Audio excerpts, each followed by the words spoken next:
Merci Madame la maire.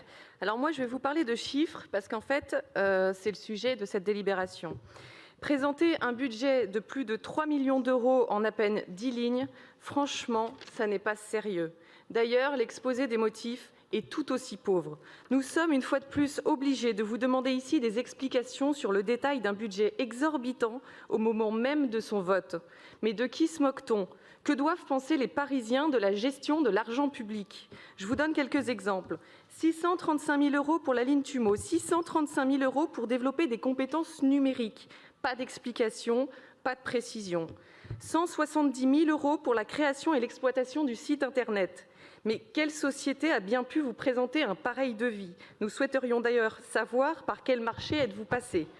Je continue. 100 000 € pour le fonctionnement d'un tiers-lieu, un obscur café construit avec les jeunes. C'est tout ce qu'on nous dit de ce montant. Je ne parle même pas des 100 000 € destinés au précieux matériel pédagogique. Quant aux activités qui seront financées et leurs critères de sélection, pas davantage d'informations.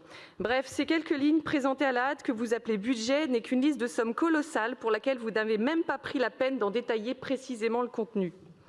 Par ailleurs, au sujet des amendements du groupe communiste qui a émis des préoccupations sur la nécessité de garantir le caractère scientifique et neutre des programmes et des intervenants, nous partageons ces préoccupations.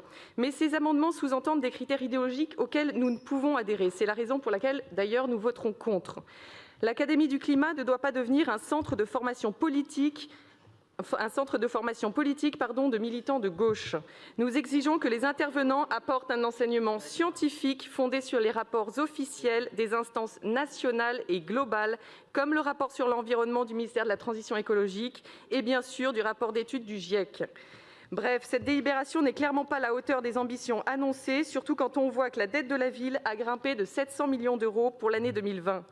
Nous ne pouvons donc pas signer un chèque en blanc de plus de 3 millions d'euros ici. C'est la raison de notre abstention sur cette délibération. Je vous en remercie.